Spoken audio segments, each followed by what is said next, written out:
Hey, welcome.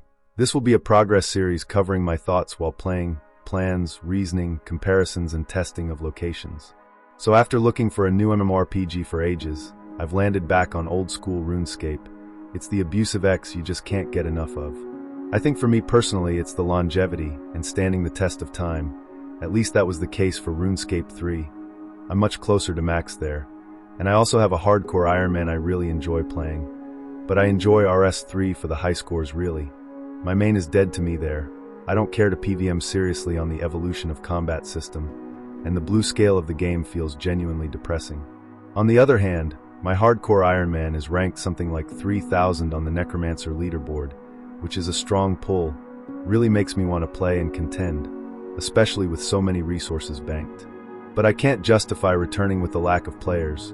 1/10 of the old school player base on the main game is embarrassing, and even if I reach a high rank on my hardcore on RS3, it's like being a legend in your own lunchbox. No one is competing really. I took a hiatus from Cal Online recently because of the death penalty being so severe at high levels and earning money to buy protective gear being extremely cumbersome. But that game really scratched a difficulty to reward comparison itch I'd been craving. In my older age, I've also given up on competitive team games. I don't intend to sustain the interpersonal relationships required to maintain a team of decent people to queue with, and the algorithm for matchmaking really seems intentional at keeping you around the 50% win rate unless you're playing leagues above your rank. Maintaining that level of play is a commitment I'm not willing to invest in anymore. So my enjoyment these days is really coming from either high-level player versus monster content, or grinding while listening to progression fantasy audiobooks. If you haven't checked them out, I highly recommend Defiance of the Fall. The reason I've landed on Old School RuneScape as my return to MMORPG is for an array of reasons. Modern MMORPGs feel hollow and reset too often, more of a quick ride where they try to siphon a battle pass out of you before you leave. Seasonal resetting or expansion resetting leaves your progress of the past in the dust, or midway through a season you're stuck waiting for the next season to release. Many games are covered in cosmetics now, desperate to eke out extra money from their players. I remember RuneScape Classic was my first MMORPG, and in Varrock I saw people walking past in rune armor, and it blew my mind how cool it looked. I wanted that look and had to earn it, not buy it. Many games released today spiked to 100k plus Twitch viewers, and then within a week are down to 10k or dead. Old School RuneScape has maintained its player and viewer base forever. This is matched by only a few games, but they have their own drawbacks, especially for me being Australian, or ID likely be on Black Desert Online instead. But the ping issues and time zone differences for sieges and wars are limiting factors. So here we are on Old School again. I'm writing this script as I play and think of new things. Right now my total level is 1225. It will be higher by the time I'm done with this video, but this was just a super long intro. I've just completed the Slug Menace and wanted quests to unlock Proselyte armor for Prayer Sustain. I'd been stubbornly using monk robes for ages, but I found a quest helper in the Run Elite launcher that is an absolute game changer. It swapped quests from being absurdly painful to follow along point and click. Exactly what I want because they've always been the bane of my existence. Coupled with how many characters I've had over the years, I've done far too many of the same quests. Right now my goal is to aim straight for end game. No Ironman BS, no wasted time farming pets. Straight for max is the goal. I've been heading into the wilderness for Slayer. I hadn't died at all on any task, and it felt super smooth until Fire Giants. Every world has a Tri-Switch level 126 try-harding me in my cheap gear, like I'm worth millions. I don't care about losing what I'm wearing, but repeated need to walk back to the spot past the prayer-draining spiders. Ugh. I'm not sure whether any of the endgame bosses on Old School require Slayer, but it's an ingrained habit to level this way. Not wanting to go backwards after Pest Control or Nightmare Zone to have to get 99 Slayer and overcap my attack strength and defense EXP beyond 13 million. The allure of being able to AFK my stats in Nightmare Zone is definitely there though. I've always been a completionist at heart. After maxing I'll definitely be going for collection logs, achievement diaries, etc.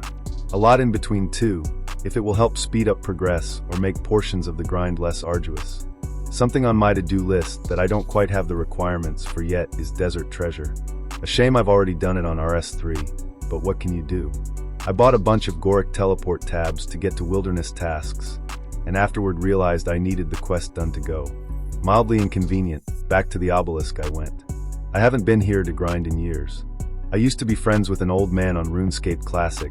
I assume he has passed away by now. His name was Tamelf, and he had a son named Right Arm that also played. Tamelf was one of the first 99 smithers in the world, and his son had garbage odd stats, but 99 strength on Classic, which was absurd, like 13k EXP per hour maximum in an era before the sweats. Shout out to them. I wonder if anyone else remembers Tamelf? He had a worker legion that used the makeover mage to look like him. I'm leveling on controlled with a whip. I guess I'll swap to Sarah's sword at 75 attack to catch my strength up, which is lagging behind. I've always thought the best way to get maxed was get 99 strength first, fat numbers, faster experience. If anyone has alternative ideas on that, please enlighten me. We're on this journey together now. My time is your time. We can get through the mid-game slog together faster. I personally enjoy making guides, and I'm looking forward to being at a level where I've gained a breadth of knowledge to share. Right now I feel like I'm in the learning phase again, which is a fun time to be playing, and the more I realize I don't know and write down, the more I can make guides out of that. I started having to look up what to use my Slayer points on. I'd previously already obtained the Slayer helmet. I'm thinking I'll pick up bigger and badder. The chance at a Laren's key every 200 kills on otherwise unlucrative tasks seem too good to pass up. The other rewards don't really speak to me. The Eternal Slayer ring option doesn't mean much to me at all considering I'm exclusively wilderness slaying. I feel like Wildy Slayer is the best option for me, because without having the best gear GP can buy, I can still receive great experience in poverty and safe gear here. After that, I'm really not sure. Many of the options are unapplicable for Wilderness Slayer and don't seem to offer any GP returns. Open to suggestions here if you have them. I ran through my task and got Hellhounds afterward. I checked guides online to see where the most efficient Wilderness Hellhound spot was. I've had experience in the Wilderness Slayer cave before, rife with pikers trying to kill skillers, so I wasn't going to follow that guide and lose a cannon while I was traveling, or at least the balls. I decided to go to the cave regardless and just melee them. I'm not interested in incorporating ranged at the moment. I'd like to get more money under me before I start risking needlessly. I'm happy with slower, safer progress for now. I hit 72 attack and 84 combat on this task. I ended up completing the second half of the Hellhound task in level 49 Wilderness underneath the resource cage. The Hellhounds being in a multi-combat zone in the Slayer cave caused too many to hit me with my low defense at once. With a max hit of 12, it was actually pretty shocking to be AFK for even a little bit at a time, coupled with the frequency of desperate pikers trying to take my 10k and blight bag loot. It became tedious for a greater chance at a smoldering stone worth 2.2 mil. Apparently the drop chance is 1 in 32,000 elsewhere, but 1 in 16,000 in the Slayer cave. I can tell you I'd quit before I got a smoldering stone if I died too many times on a task in my early return to RuneScape. So I did the only reasonable thing, grabbed a beer and semi-aft in High Wildy. Thought it might be a good idea to use prayer potions and Proselyte for the tasks to take more hits. But the cost of a single prayer potion is 9k. If I lose an inventory to pikers, we're looking at 100k. At end game that's nothing I suppose, but mid-levels, that's a devastating loss to take repeatedly, if I do. This did get me looking at options for prayer though. My tiny pool of 48 prayer really handicaps my AFK-ability. I logged back in later at night, halfway through my Hellhounds task at the bank, and I thought, why am I going back to high-level wilderness? What am I? A pussy? So I grabbed my burning amulet and went back to the cave for real drop rates. May have been the beers I drank after work talking. I found out while semi-afking the Hellhounds that Run Elite has a loot tracker. I didn't pick up all of the loot, but I can show the drops I got for each of my tasks while not recording, which is awesome for keeping you all in the know. Based on this, hopefully, you can decide whether you want to farm these areas. Crazy to see the value of the drops when I barely picked anything up, but we had hill giants totaling 96k. I may have picked up a few limpworts, but that's it really. Fire giants I did pick up the herbs and runes, but I got piked of them. So 95k went to 0k, and actually lost for the gear and supplies I was wearing, maybe minus 50k total. We then had ice warriors at 51k. It doesn't show here for some reason, but I got a Laren's key, which is 150k, and I picked up the runes, so we'll call this 200k profit. We then had our Hellhounds task 2 Laren's keys at 300k total. I picked up the other stuff too, but I died with it and lost some gear too, so we'll call this task 250k profit.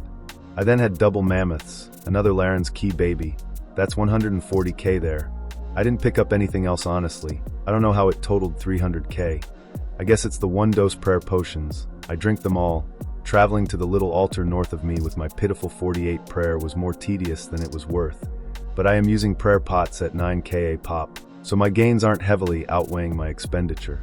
Gaining the Proselyte has helped though, and with my 22 mil banked, in considering buying superior bones and grinding out as many levels as I can.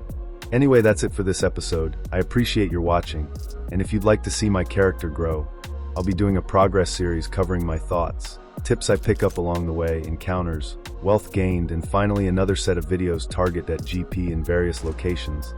On Cal Online, I was doing 1 hour at various locations and breaking down how much EXP and money I earned. The plan is to do similar here. My IGN is DCX if you'd like to throw any tips at me in game. Otherwise, comments are good too. See ya. Like and subscribe.